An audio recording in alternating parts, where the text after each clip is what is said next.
Yeah, this should go well. Anyway. I don't like the sound of that.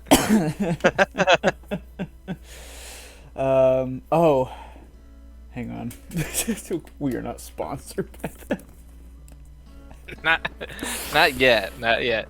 I was just letting the last of it drain in the cup. Not yet. V8 hit us up. Wait, you're over. Hit us up.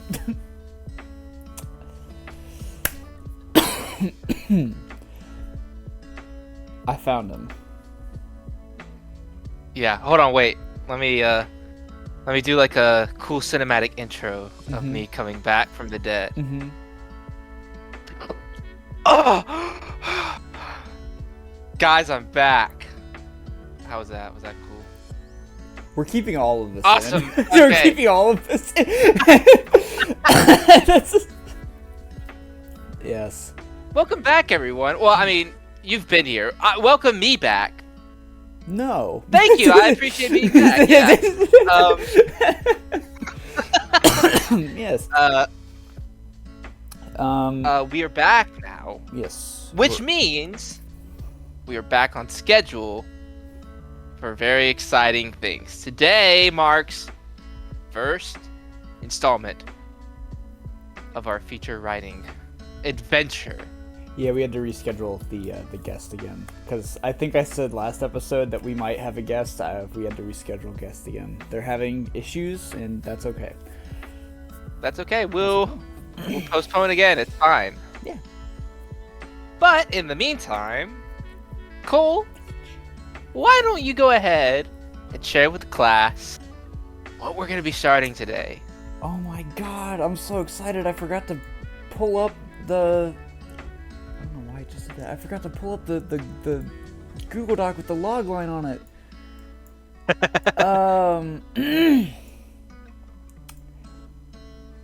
Oh no. Here it is. Yeah, okay. Technically, I pitched this. Episode... I think this was episode 2. 1. 1 or 2. I pitched this technically episode 1 or 2.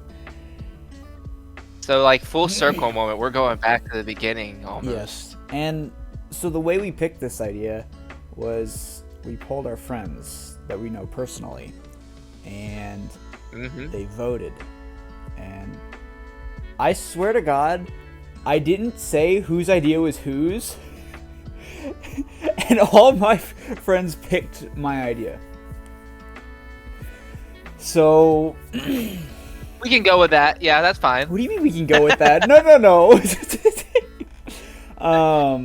Okay. No, but this will be exciting because, as you've said to the audience before, you've never written a feature script before.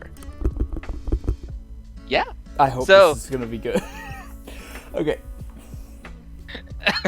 So this will be exciting. This will be an adventure for you. I've never written a feature script with someone. I've written a couple on my own, but I've never done it with someone. So this will be an adventure for all of us involved.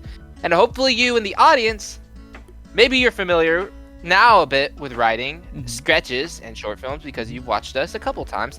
But now we all get to go on a journey together and writing a bigger story with more characters, a bit more emphasis on drama, emotion, character arcs, and all the fun stuff that makes movies so great.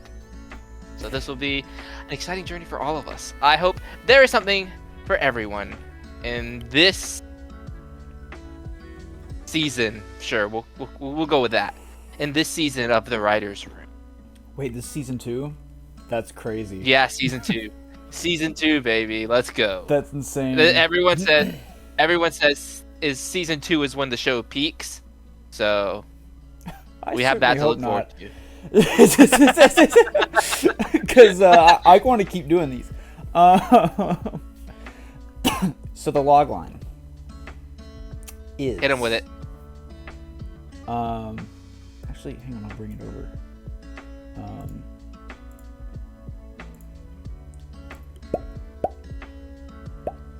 I don't know that I can share my screen with you, but I'll read it to you. Okay. Dude, born in the 1700s London, escapes to Asia, only to have to return due to him being infected with a beast-like infection as an adult. You definitely haven't already read that like 8 times. But it's exciting. It gets more exciting each time I hear it, because the ideas are tantalizing. There's a lot to work with here. There's a lot of room to make this a fun story with some cool things happening. So, yeah. I believe first order of business would be to develop a beat sheet with some semblance of character outlines. Then in future installments, we can work out our characters, what their emotional arc is, and then we start writing. Get some words on an actual script. Ooh. I'd also like to say... This is going swimmingly already. I just gotta say. Gotta get that out there. Yeah. Season 2 is off to a beautiful start. Return of a fan favorite character. More awkwardness. More fun things happening. Yeah, exactly. Yeah. So, with that in mind, yeah. beat sheet time. Have you ever written a feature film beat sheet before? Nope. Have you ever attempted? No. No. Well, a great professor here at SCAD has taught me a couple things. And one of the things that he has taught me is how to write a really cool feature-length beat sheet. So, if I may, I've learned a thing. Let me share what I know. Can you see what I'm looking at here? Let's just get rid of this. I'm making Final Draft a little bit smaller. Actually, I'm gonna make... Actually, I don't care if that desktop is shown because... Yeah. Let me know in the comments, fellas and ladies and stuff, what we think of the new format here. If you missed... I'm excited to see what the new format is. Yeah. I still don't know. Yeah, so last week, my recording software decided not to record my microphone, so I decided to throw it away and get a new thing. But it also means I'm recording on my other monitor, so it's a bit more condensed, but it also should look better full screen for you guys, because my other monitor's super wide. So leave a comment if this is like better or worse, whatever. We'll figure it out. But yes, can we see what we're looking at here? Yes, we can. All right, cool. So this, well, let me get rid of this. This is a beat sheet I wrote for one of my feature scripts that I recently finished. We'll have a title here, and we'll at the very top we'll establish what our protagonist wants and needs. So I think this season can be a little bit more about teaching a bit about writing. So what makes a great movie is a protagonist has a want and a need, and those two things are usually separate, but they often intertwine. And what a character starts off a story with a want. So for my film, in this example, my protagonist wanted an immediate fix in his life by reconciling with his strained relationship with his father. And in doing so, he took his father on a very long road trip to get rid of him, in a sense. What he actually needed deep down, and he didn't realize this until around the third act, is that he really needed to repair his broken relationship with his children and come to terms with his own fractured self-image in going through this big, long road trip. He realized that in being so caught up with his want, he actually figured out that he's been neglecting his need. So that's really the driving force behind every story. You can have plot, you can have jokes, you can have cool set-piece action bits, but every story should have a character wanting something that they can't really get because that would be kind of boring, and a secret need that they figure out that they really need by going after their want. So we got to establish that off pretty quickly. Then we go down into Act 1 talk a bit about how the story starts. We get to meet our characters, introduce who they are and what they're going through, what their life is like before the story happens. Then we get to the inciting incident. That's the big thing that changes the story, flips everything on its head, and gets our characters out into the world that they need to be in. So in my example, water pipes burst in the house.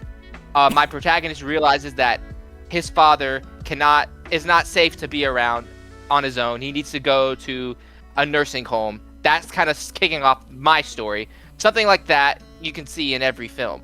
We have a debate where the characters are contemplating what they need to do next. And that eventually leads into a first act decision where firmly our characters are going out into the unknown and engaging with the story head on. In this example, my protagonist actually packs up his things, gets his father in a car, and goes on a road trip. Act 2 is where the meat of the story is. We do all the fun stuff. And we have a second act tension, which is basically the one singular question that encapsulates what an entire story is really about. Or not what it's about, but what the story is. So in this example, will my protagonist be able to get his father to the nursing home that's like all the way up the East Coast? You know, this is so the majority of Act 2 is him going on the road trip and encountering obstacles along the way. So you can probably think of any movie and lay it out in this. You can think of any movie, lay it out into this template, and come up with a singular question of what the movie is, what the stakes of the movie are. And each little bit of the movie is escalating that a little bit further and getting more into characters and who they are. And then we get to about the climax where the most exciting, the most tense thing in the story happens. In my example, all of the characters meet in one place and they air out all their dirty laundry. They brandish guns at each other. It gets really intense where every character is trying to get what they want. And that eventually leads to the lowest point. Some film people call it the dark night of the soul moment, where the protagonist is at the lowest possible point. They couldn't be any sadder, they couldn't be any worse off. In my example, the protagonist is so mad at everyone that he starts chucking childhood memories and memories of his father out of the window as he's driving down. Like, he couldn't possibly get any worse off than this. Then we get to Act 3, where the character realizes what they really need. This is where the need and the want come into play. They no longer care about their want. That's out the window. They now need to get their need. So my protagonist realizes, oh, I've been a bad son and a bad father. I need to change everything. I need to reconcile. So they initially try the easiest possible solution. In my example, my protagonist realizes that they need to get their father back from the nursing home. This isn't going to work out. This isn't what I wanted. So we're going to go save my dad. Usually in a movie, we get what's called a false resolution, meaning the easiest possible solution isn't going to work. In my example, my protagonist goes all the way back to the nursing home, but realizes that his father's already passed away. It's too late.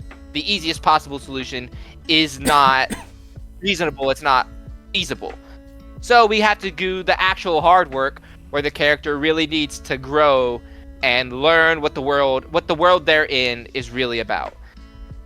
That comes to the true resolution, where we have an ending that maybe is not what the character initially wanted, but what they really needed all along, and what the story has really been pushing them towards. It's often very difficult for them to go across this and do this change, but it ends up being the best possible solution for them. In my example, even though my protagonist loses a lot, like loses family, loses relationships, loses a sense of their self, or loses a bit of their like self-identity and things like that, they end up being the father that they always really needed to be from the beginning, and everyone kind of ends up a little happy. So that's awesome.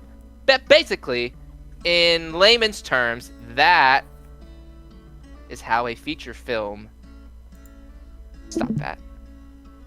is set up. So our task now is to start doing the groundwork to get to that point where we can have a full beat outline. I don't think it's going to be in one episode, but this is the very first task in this journey. It's very Did intimidating. you get any of that? No. Yeah. No, it's very intimidating. There's a lot there. There is a lot of moving parts, and I'm not even getting into like the full grasp of this whole thing. But let me tell you this. This is what my professors taught me. This is what I've learned in writing features. Writing a whole movie about Oh no. Oh no. Oh no. Internet, please. That's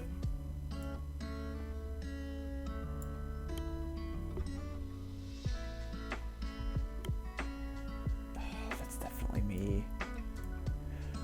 Hold for technical difficulties, ladies and gentlemen. Wait, unless it's not me. I'm trying to think of an example off the top of Jurassic Park is probably the best possible example.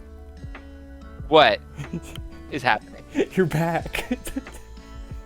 I'm back. Where was I? Where did I go? You froze. I just got banished to the Shadow Realm, back where I was for 3 episodes. Oh my gosh. So that's where you were. Oh, okay. Makes sense. Oh no. Okay, yeah, so say that again. Writing a whole movie is intimidating, but if we break it into half, it's a little bit easier to manage. Think of Jurassic Park. About halfway through the movie, what happens? I haven't seen this movie in forever, but the No, you got this. You got this. yeah. The dinosaurs escape. Exactly. Yeah. The dinosaurs break out.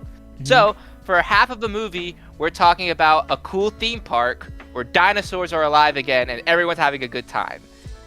The other half of the movie is, oh shit, the dinosaurs have broken out. We're going to die. Oh yeah. That makes So, sense. what I like to say is, first half of the movie is fun. Second half of the movie is shit. Fun shit. There we go. But we can break it up even more. We can break it into 3 parts. First act, second act, third act. Beginning, middle, end. First act, we're setting up all the characters. We're setting up relationships. We're setting up all the building blocks that we're going to pay off later on. Second act, we're doing the story. I mentioned that second act tension. The one question that encompasses an entire film's plot. That usually is answered by the end of the second act. So before any of the actual change in the characters has happened, we've already solved the story. All the plot is usually figured out. By the end of the second act in Jurassic Park, all the dinosaurs have been contained. We don't have to worry about them anymore. Now we get to do all the fun character stuff where Dr. Alan Grant learns how to be like a decent father. Like, that's kind of what the movie is about, in a way. Right. Yeah. Go watch that movie again. I'm not kidding. Yeah. No, I believe you. So 3 parts. That's a little easier than one whole movie. That's easier than 2 chunks of a movie. Even if it is fun shit, it's easier to manage. What if I told you we could break up a film into 8 parts? 8 parts, about 15 pages, 15 minutes each, but they're all kind of doing a certain role in a movie that are all linking together. Would that be a bit easier to manage, that we only have to write 8 15-minute chunks to get to a feature film? Seems pretty easy, doesn't it? You know what I say to that? What do you say to that? Hold for striking. Striking? Okay. No, that actually does make that less intimidating. And Yeah, there we go. audience, you're also Basically 8. seeing how much better of a teacher Braydan is at this stuff than you dealing with me last week. So basically, what I'm saying to all of our writers room head fans out there, you just have to you can write an entire feature film in 8 writers room episodes, and then you've got to finish script, at least the first draft. But you got one. Whoa. Pretty simple. You want to do this in 8 episodes? I'm just saying that it's feasible. We don't have to do it in 8, but it's feasible that we can have. Okay, good. Once we have all the groundwork, of course, we need the beat sheet, we need the character outlines. Yeah, but once we get to actually writing the script, it's gonna be about 8 episodes. I'm willing to put money on the line and say that we'll get it done, the actual script writing part, in 8. I'll hold you to that. All right, you heard it here, folks. I'm putting money on this now. That's such a good idea for you. Now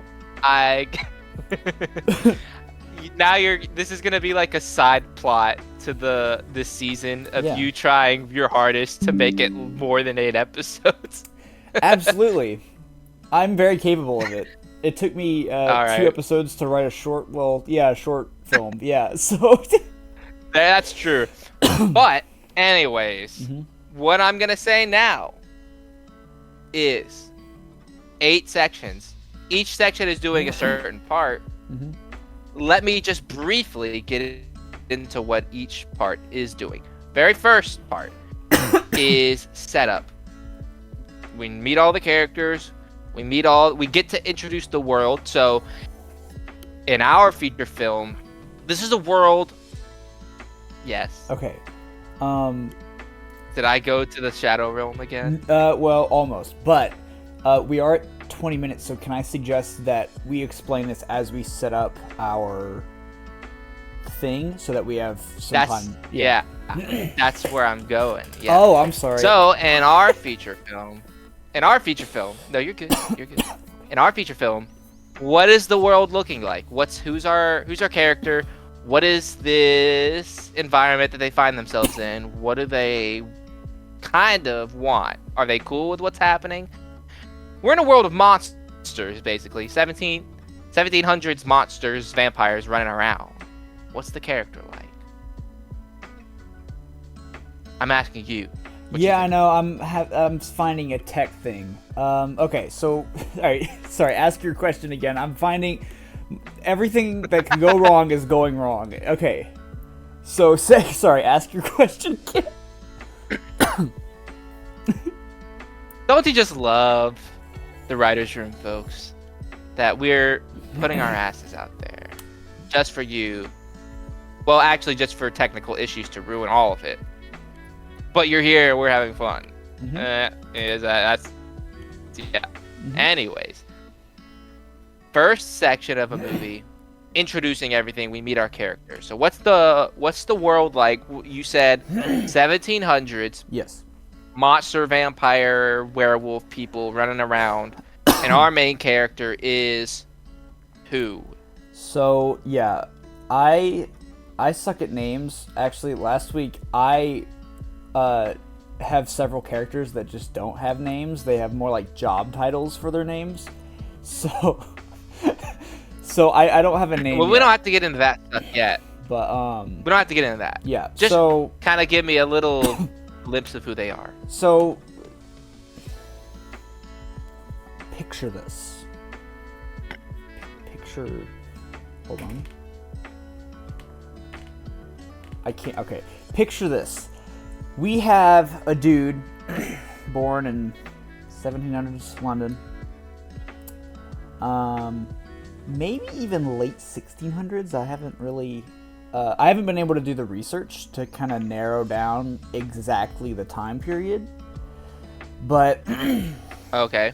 This dude is born into essentially hell on the island of Britain, where it is overrun by vampires, werewolves, probably not goblins. Goblins is more fantasy. We're looking more at like Transylvania monsters. But like ghouls, ghosts, zombies, whatever. They're kind of running rampant in London, and so this dude is born there, and he escapes off to Asia, where he meets our like secondary protagonist, I would say.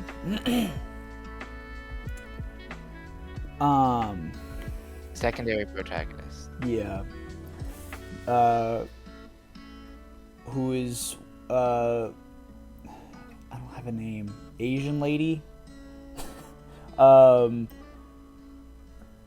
And they're like they're like really good friends at the beginning, and you know, maybe her plot is well, no, she's not a love interest, but like I think they get romantic eventually. I think that'd be interesting. I'm just spitting shit out, but he gets infected by somebody from Britain who like travels to Asia where he's at, because he had like maybe there's history with his parents or something. I imagine at least one parent is dead at this point, but so he gets infected and he starts like over the course of the film he kind of like hulks out maybe into like a werewolf, like a beast like werewolf thing. I don't want to make him a werewolf, but like he's like a beast-like thing.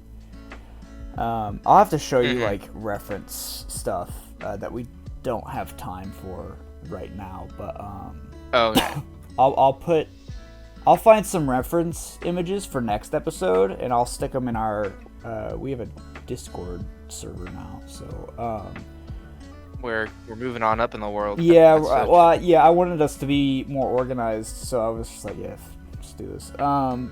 But yeah, so and that's kind of, I think, as far as I kind of got. Like, maybe he ends up like turning into this beast, and like she kind of has to like try and bring him out of it. Like, there's like that's our low point where it's like, oh, they've lost. Yay.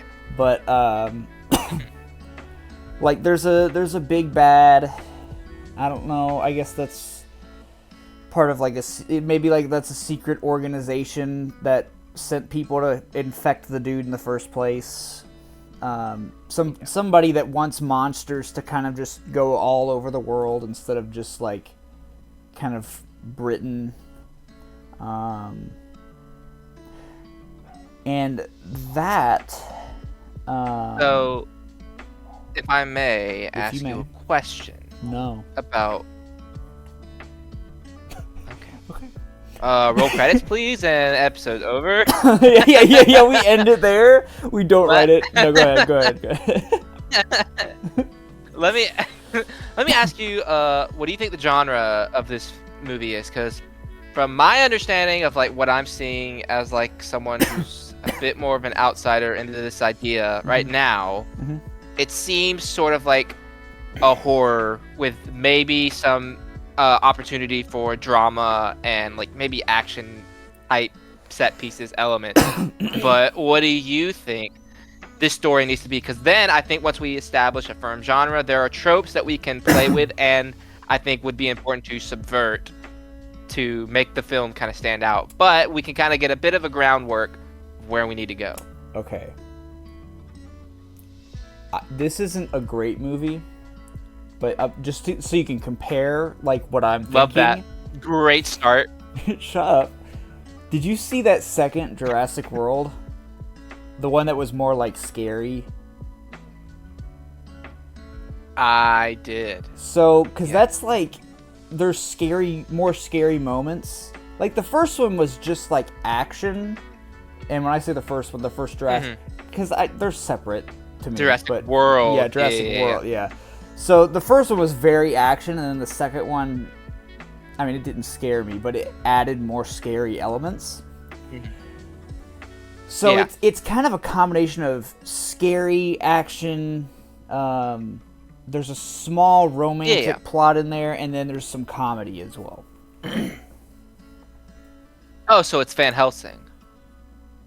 It's the Hugh Jackman film Van Helsing. Not that far in a comedy. Let's calm down. Like just little like one-liners that are kind of funny, you know? Right, yeah. No, I see it. I'm trying to remember. Now that we're talking about Jurassic franchise for like the second time in this video, I'm trying to remember what Jurassic World 2. Is that the one where they were escaping the island and there was an evil dinosaur arms dealer at the end? Yeah. Okay. Cool. Yeah. What a terrible film. But I but remember. I know which one all you're of the talking about. genres are there. Yeah. The genre stuff is there. There's a cool mix. Action and horror, I think they do have a really interesting connection, much like horror and comedy, which Jordan Peele talks about all the time. But I think there's a lot of stuff that all kind of like intertwines there together. It's like a genre blend. I don't think we have to stick too far into one thing, but we have a lot of sources to pull from. I think that when we have an idea that maybe feels like it can go in any sort of direction, which like this one, I think there's like billion places we can go. There's inspiration to pull from because chances are someone's done something and we can know what to pull from and then what to be like, hey, Van Helsing is kind of like too campy, let's not do that. Hey, Jurassic Park or Jurassic World 2 is just total balls, let's not do that. You know what I mean? Yeah, I mean, I really like, the best way I could describe this idea to somebody is like if Bloodborne had more happy to it. Because you play the video game Bloodborne, but more happy. And it's very depressing. It's like nobody's having a good time, everybody's sick, everybody's dying. Your only goal is to save yourself, as far as I can tell. And it's just a miserable time. So it's like that, but if there's a reason to live. Bloodborne, but less existential. Awesome. So let me get some sense of the world. So we're in a world, like a fantasy world, where monsters they do exist. They're like real. They're running around.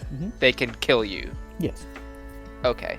And we can get into like, there's like vampire rules and stuff that we'll probably need to hammer out, because I know there are going to be some sticklers that are like, that's not what vampires do, werewolves. So we'll have to like iron that out. That's later. I have a solution for that, actually.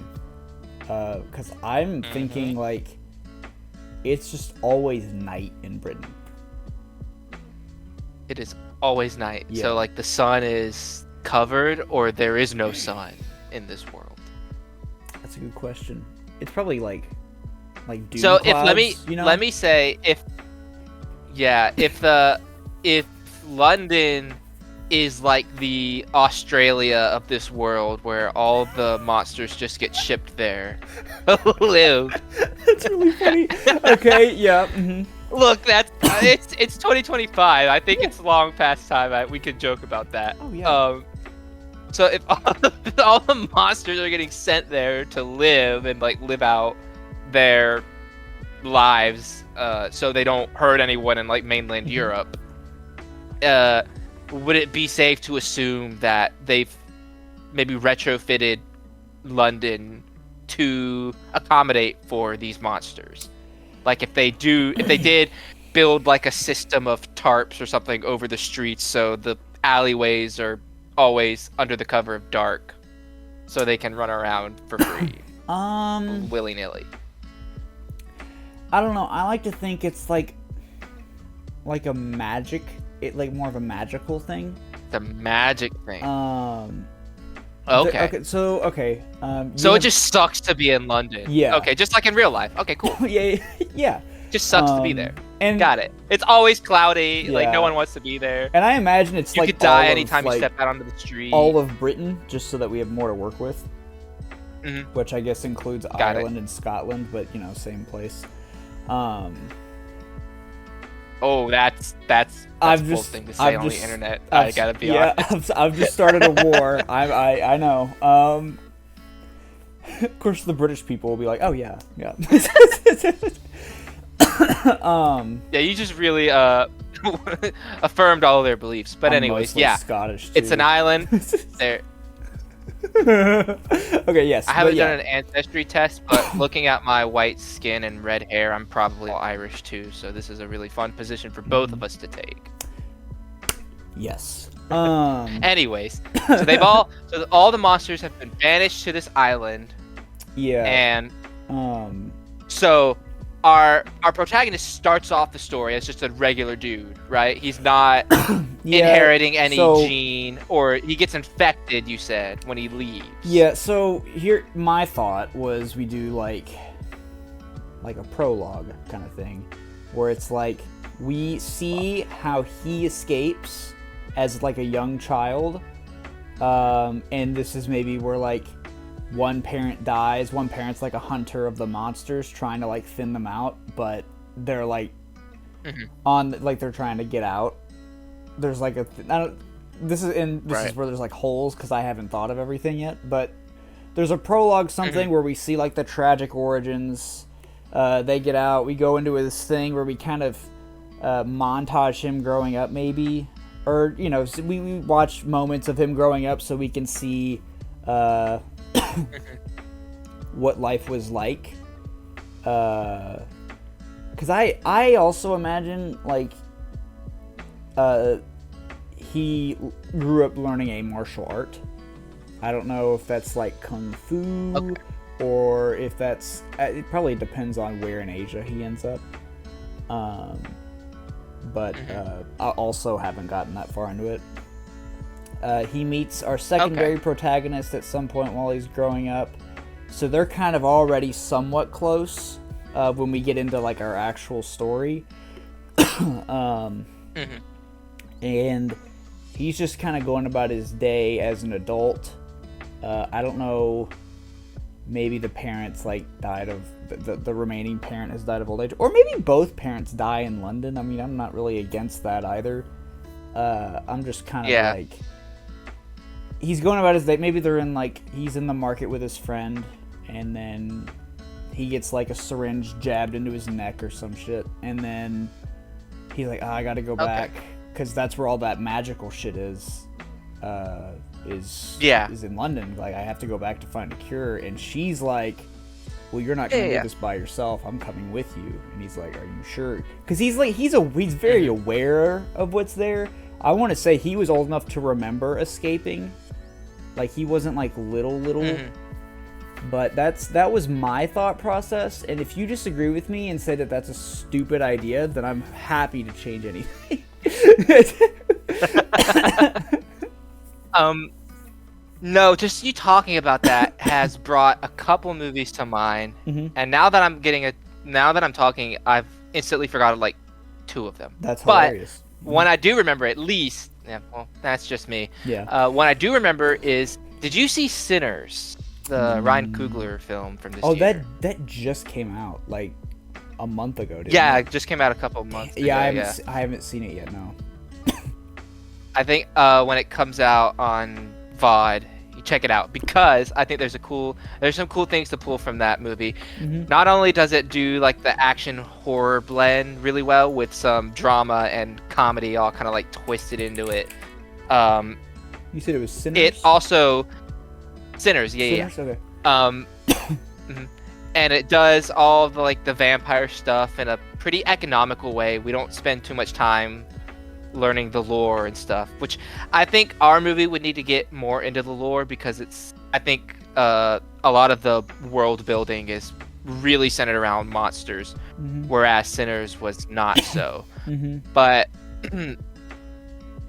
and of course, with a lot of Ryan Coogler films, the whole basis of the movie, the plot and everything, and the theme is all wrapped into the theme of like racism and divide and understanding like how to navigate these really tough moral and like these big divides. I think is kind of what the movie does really well. And I think just based on the premise that you've given me, or the setup of the world, there's an interesting narrative or theme of classism. I don't know why that stands out to me, but if our protagonist and this is why this is all me getting into, I don't think the character needs to leave London at this story, maybe at all. Not for anything, because all of the monsters are being sent to London because of some magical reason that they can live there and not hurt anybody on the mainland of Europe, because I imagine they're like, this is West Egg East Egg in Great Gatsby. Like the mainland Europe is like the wealthy people, and they have the resources to send all of their monsters off to London, who's maybe like a poorer nation, or a different kind of wealthy nation, or a region where they are not able to like say no, because mainland Europe just is like, you take our monsters, we don't want them. So all the human people that live in London are just like, or I keep saying London, but on the island are just like, well, fuck, what am I gonna do? So they all have to, basically out of necessity, but based on the inability of them to leave their circumstances, they've all got the shaft. They have to become monster hunters. So now Monster Hunter is not like this cool, like only the brave people and the strong-willed become monster hunters. No, you have to be a monster hunter because you have nothing else to do, or you're gonna die. So like there's like a different connotation to Monster Hunter in this universe, where it's like, it's not a cool thing that like brave, super strong, buff, like shirtless dudes get to do. It's like all of the regular working people, and they have to do it out of necessity to live. They're not able to escape for greater things, to live in the mainland Europe in the 1700s, where they're just getting into like government reform, like around this time, like we're getting the birth of America, like things like that. Democracy is being reborn. The Industrial Revolution is just down the line. We're having new inventions, like science is developing. The Age of Enlightenment, philosophy is blossoming. Like around this time period would be accurate to say that mainland Europe is the place to be. All the cool stuff is happening, and in this universe, all of our characters, I think, can be like stuck there. I think there's also an interesting way to get Asian lady into the story without them having to go to Europe or Asia, is that maybe it's like all of the like super bad criminals, like instead of getting sent to like an Alcatraz or a prison, they all just get sent there to the island where all the monsters live.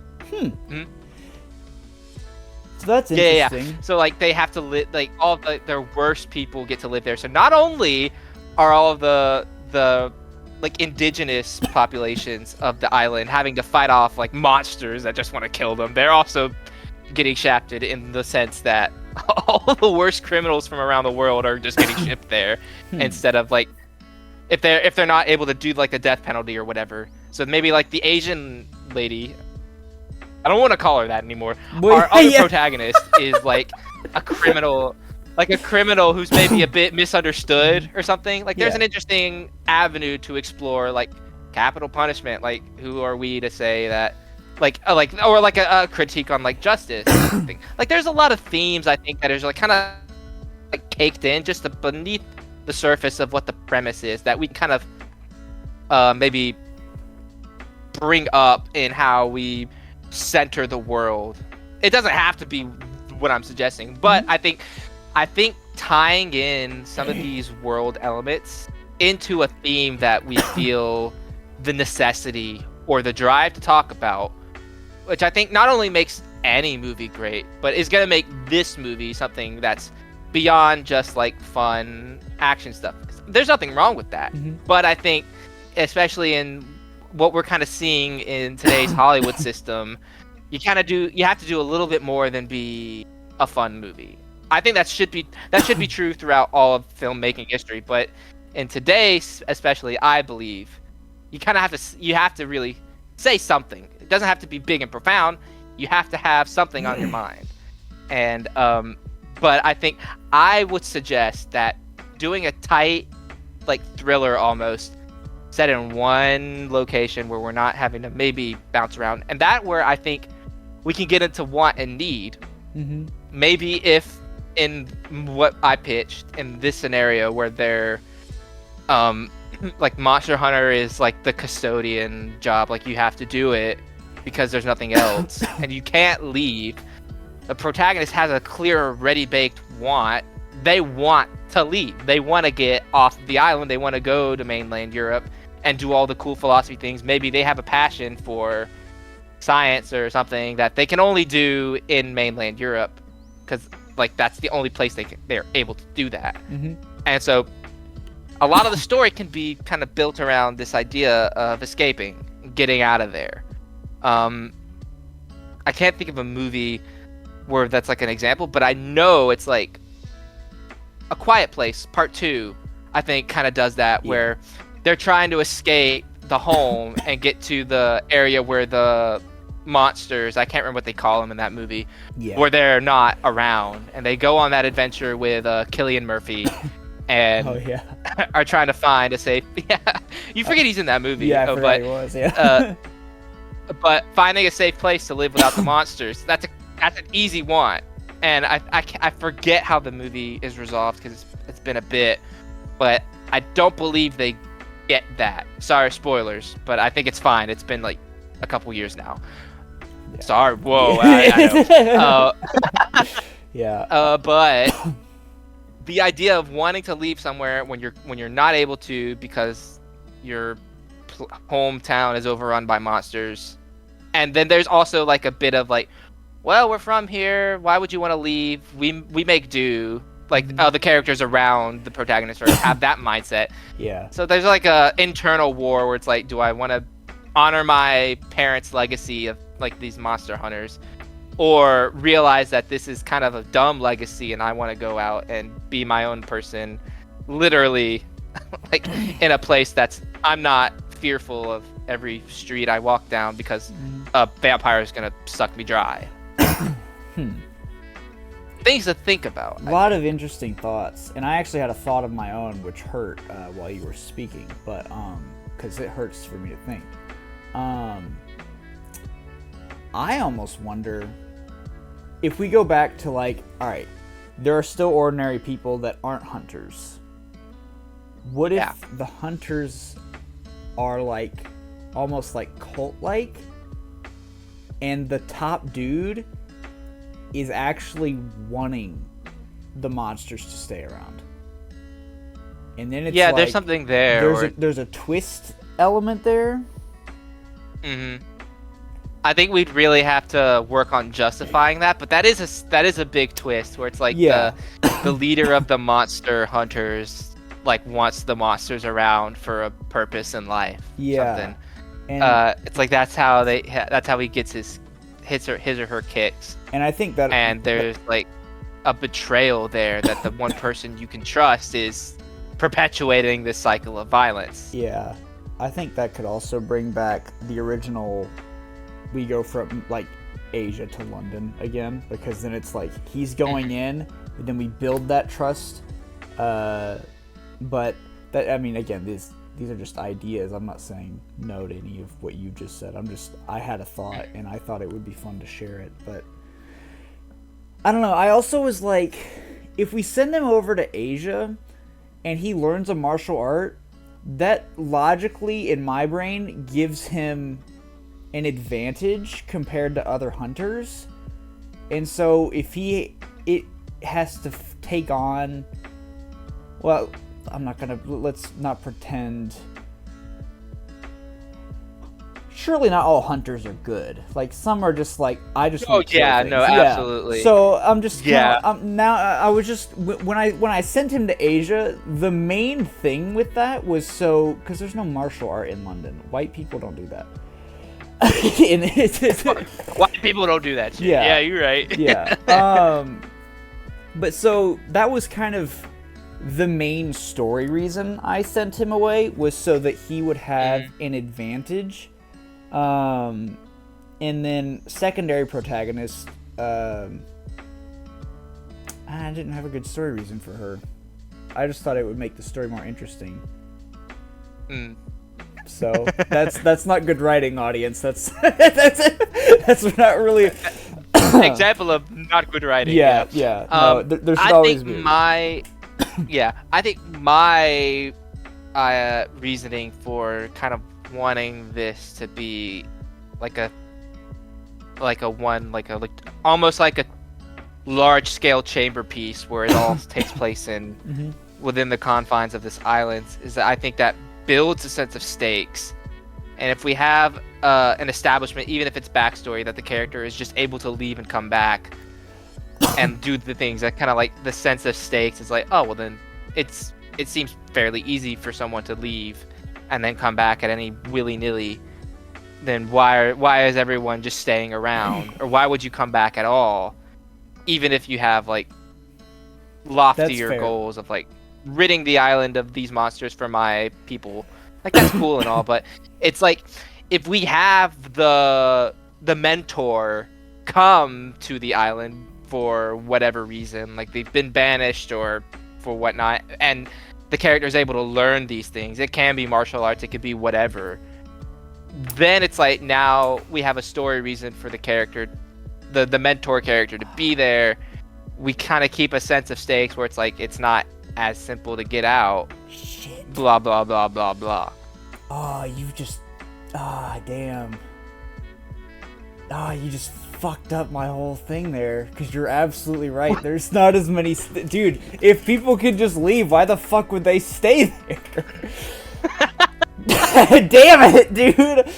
I had this like, I'm not saying that there isn't a way to tell this like a globe-trotting story, but I think what you've pitched initially is a little more interesting than going from place to place, which I think we've seen a couple times. Yeah. I think the idea of like all the monsters being sent to this place and our characters are not able to leave, there is something really tense and exciting about that setup that I can't really name a lot of examples of like what that looks like. And there's a lot of avenues to take it in world building and like fun characters to populate this story. If it's like a big chamber piece and they're not able to leave, there's something really like palpable about that. And then it's almost like I don't think we necessarily have to do this storyline, because I feel like it would be a little too expected for this story. But I mean, it's probably the simplest one, or the most easily explainable.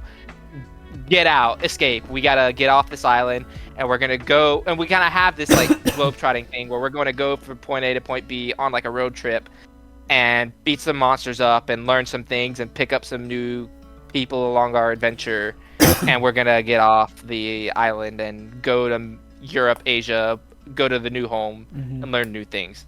That's like the simplest like plot outline, and we kind of get this sense of point A, point B, forward progression in the most easily discernible, easily readable sense, where we're literally progressing along a road map. But I think keeping it in the island, I think that's kind of exciting. And I can understand when you have to kill a baby I should probably explain what that means first of all. He means instead of just saying that really. No, okay. Every idea is a baby. And sometimes in order to create a great story, you have to kill an idea or you have to kill a baby. When I explain it, it doesn't really make it sound any better.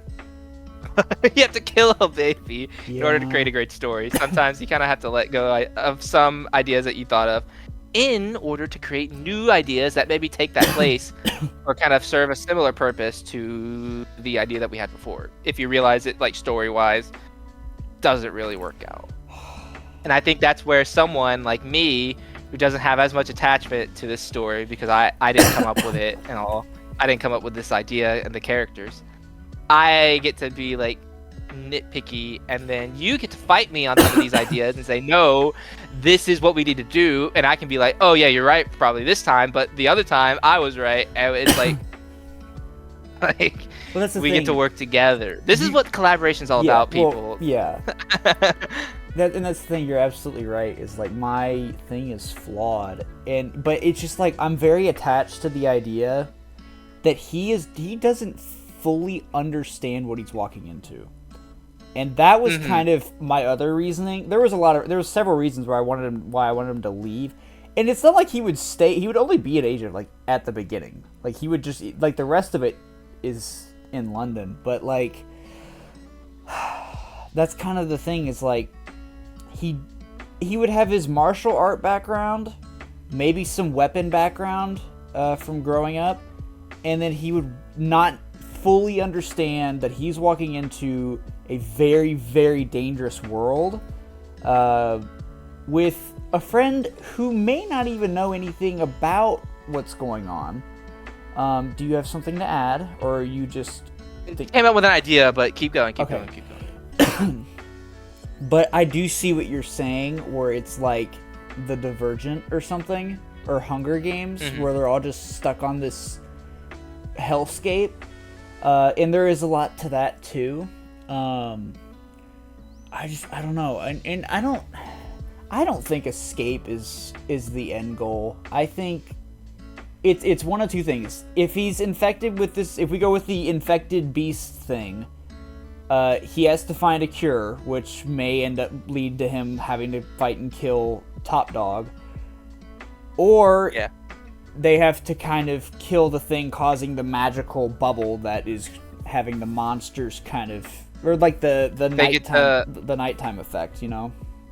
They get to like save the island. Yeah. That's cool. Yeah. I think there's also that kind of gives us like a sense of conflict maybe in this group, or these two characters at least that we put together. One wants, maybe our protagonist wants to free the curse from the island. The other one just wants to get out of there and like let the other fuckers fend for themselves. Like there's like, now we have a sense of conflict between our two characters, or multiple characters in the group. Interesting conflict, fun, something for the characters to argue about. True. But what I was thinking of is, you're saying that you want the protagonist to have a sense of naivety about the world and not really realize the dangers. And I think almost the solution is either he's not from this island, which I think kind of deflates the purpose of why he'd want to save this island. But like if he was shipped from somewhere else, like he was one of the banished folks or whatever, he wouldn't know anything about this place. I think that's fun for like a side character, but I don't think that's for the protagonist. What I think the protagonist needs to be, if he's like in this Monster Hunter cult that we don't realize is a cult, he needs to have a very, very sheltered lifestyle where everything he's learned, he's never been outside or something, and he doesn't really know the full grasp of what the situation is. He's learned to like think that he's the hero or whatever, and he's being bred to be like this hero. Almost like, it's kind of like, I guess it's kind of like Dune, where like Paul kind of is raised up to believe that like getting the spices are like birthright, and we need to get this in order to like be super cool. But then he realizes like, Paul realizes like, oh, I need to start a global genocide kind of thing, or not a global, but like a galactic genocide in order to like be the hero, and he ends up being like a villain. And like we the audience realize, he doesn't really realize it as a character, but we until like 5 books down the line, but we as an audience realize that like, oh, he's the bad guy. Like that these like the Atreides house and anyone fighting for that is the bad guy. So a similar arc where the protagonist realizes that these monster hunters are the cult, and like being the bad guys for the island and perpetuating this like thing where, but he's raised in a sheltered life. He hasn't stepped foot outside. Maybe that's a bit unrealistic, but he doesn't realize the full gravity of what this island is like. He doesn't know there's that many monsters, or the monsters are that cruel, or whatever, for whatever reason, something like that. Yeah. Perchance. Yeah, I see what you're saying. And there's a lot to this, and clearly, because we've been talking for an hour and we haven't written anything down, but we're getting the groundwork. Well, yeah, we and that's the thing, we don't know. And I think something that will help, I think we should meet like off camera and just like go over a bunch of reference stuff that I had when I came up with this idea. But because it's like, oh gosh, You've kind of pissed me off. I'm gonna be honest, because that's my specialty. I just piss off people. Yeah, you came back and you've just fucked everything. No, and that's the thing. I'm gonna be sent back to the void for forever. Please don't. This is the writers' room with Cole Janes and no longer Braydan Kirkland anymore. But you still do the thumbnails. Why are you telling them my secret? Yeah, if you guys didn't know, Braydan does the thumbnails and descriptions of every video, and I edit and record every video. And we have an intern do that. He's lying. We have an intern named Photoshop Braydan. Poopy Greg that does all that. Oh, sure. We both have our alternate personas. Editor Cole hosted last episode. Oh, really? He did. That'll be fun. He got his guitar out too. I just really am excited to see how you justify that. Our writer. It's not show. It's not good, but listen. Cole, why did I piss you off? Why did I piss you off? Well, no, it's that effect of killing the baby. That's what that is. And you know, I've killed many babies in my time. Yeah, you know, I understand how it feels. I have a hard time taking a sharp Oh God, he's pulling out a gun. Oh, okay. and stabbing an infant with it. So well, that got a little too real for my liking. But yes, in essence, yes, it's. Yeah. All right, I'll get my gun. Okay. I don't have a gun. But I think now we're at an opportunity. I'm just gonna roll past it. We're at an opportunity where we get to. I'm gonna drop the baby analogy because I know it's immediately gonna get weird. But now we have an opportunity to create new ideas out of the old ideas. Yeah. You know. We get to, I guess I'm bringing it back. We get to create new babies out of the old baby parts. You know? Okay. Yeah. Absolutely. But I think there's something interesting, obviously, about a character learning these like martial arts things from Asia. Like we see it all the time in movies where a character goes on like the training montage. Like every Rocky film has done this. They're learning new things from the mentor character. I don't think that we can't do any of that stuff without leaving the confines of this island. That's where I think this like lore of like banishing other people to this island kind of comes into play, where we have like not a Guardians of the Galaxy misfit dysfunctional group of characters, but something to that effect of a bunch of characters who maybe don't always see eye to eye, and one of them is quote unquote Asian lady who can teach our character martial arts throughout the film. So it's no longer just like backstory. It's an active character development that we get to see throughout the movie, where he's learning these new tactics from these other characters. Like I think there's something a little I would say more actually no I will say there's something a little more interesting visually and also like plot wise, where we get to see gradual baby steps in learning things like that.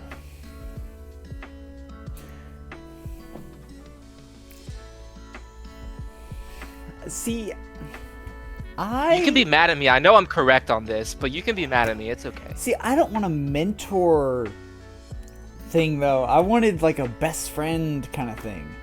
Like they can still be a best friend. It's an archetype. So. The mentor is like any character that teaches the protagonist a skill. They can still be like a best friend. Like I kind of think of Ned in a sense in the MCU Spider-Man movies. Like Ned is a best friend, guy in the chair. I think there's something mentor-y about his character, even though Tom Holland Spider-Man has like a bajillion mentors. Like he's just overstuffed with mentors. But I think Ned kind of teaches Spider-Man a couple of things in being his best friend. That's kind of literally, I think that is like job description of a best friend in a movie is they have to teach the protagonist something. they have to be a mentor in some regard. Usually it's like emotional, but there's no reason to say that the best friend character can't be like a skill mentor also. True. I don't have. Yeah, I'm not even gonna argue. Like, that's just facts. Yes. Yeah. There's a lot to think about here.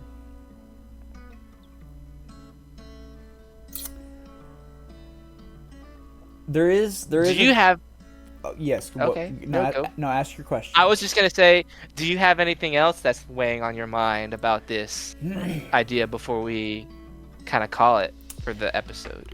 Well, part of the problem is like there are more elements, and I'm not sure to what degree we can pull from on this. Which is hence reference images. I want to show you like reference stuff beyond reference images, where I'll just like stream you some stuff. But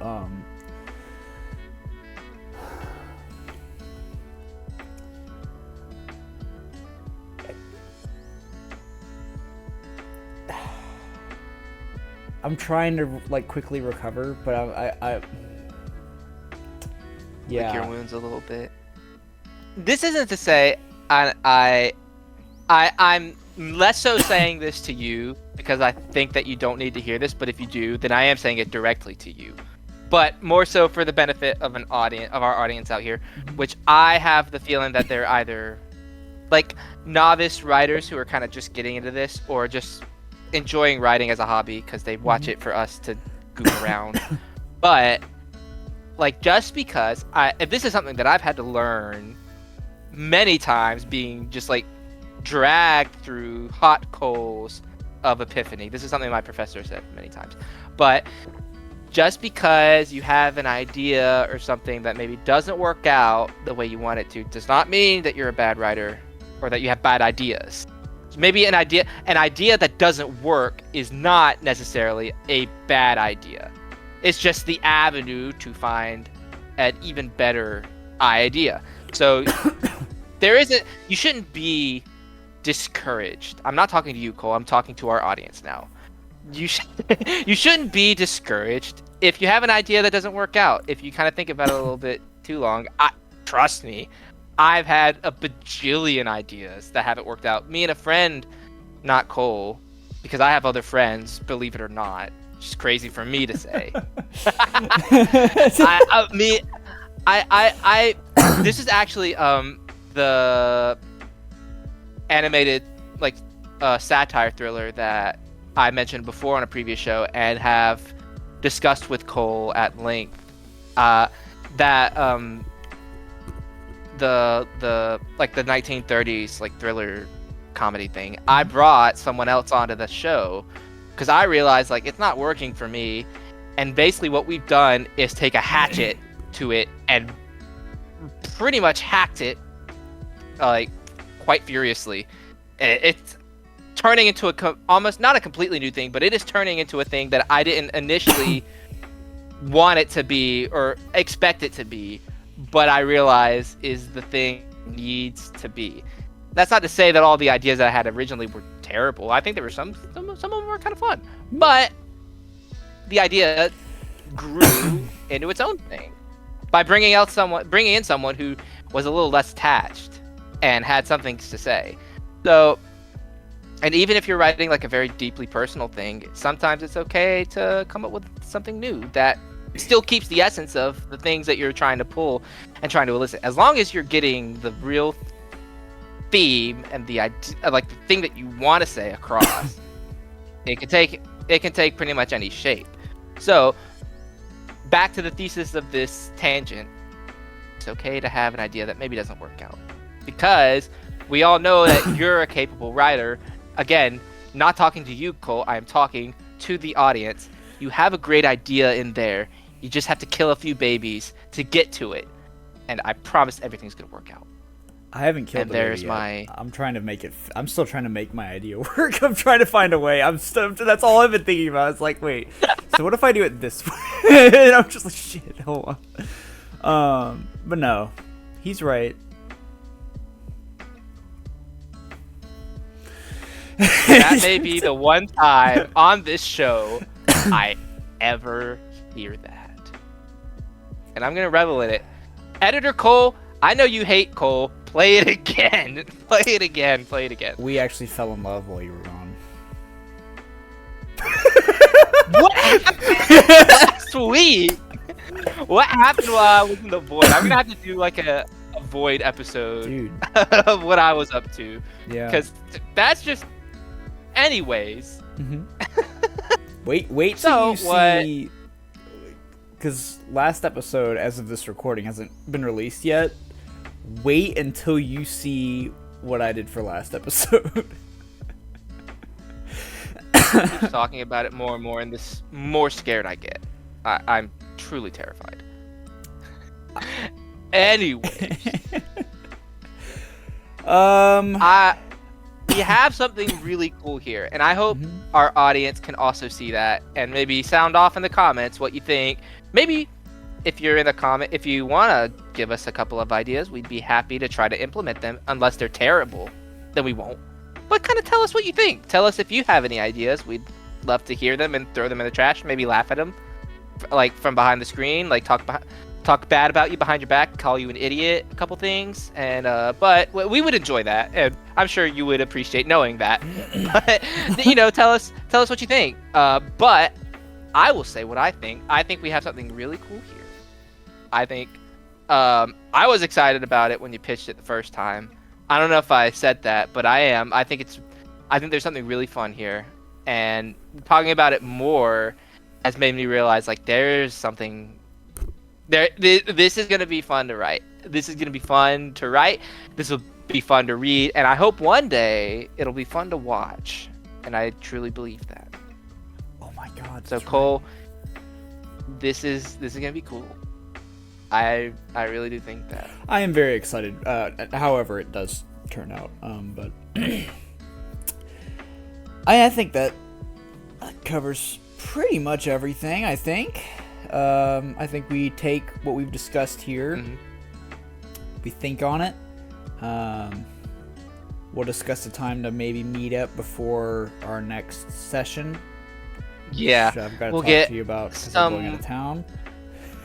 Okay, cool. We'll get some more groundwork on some of these ideas and kind of pinpoint a sense of direction. And maybe in the next episode, we start actually putting words to paper on a beat sheet and seeing a bit more concrete of what this plot maybe looks like. Yeah. And a bit more of what the themes maybe are and what we're trying to say with this story.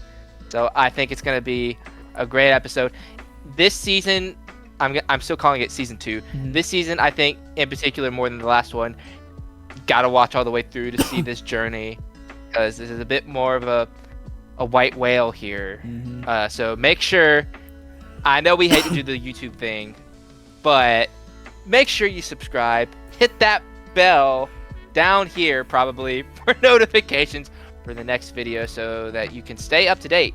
Again, for the summer, Wednesdays and Saturdays, we're gonna be uploading new episodes. We gotta do it. I know. You know, but it's funny because it's the first time you're doing it, and now I'm wondering if you saw me last week doing it, and we're just like, oh shit, we haven't been doing that.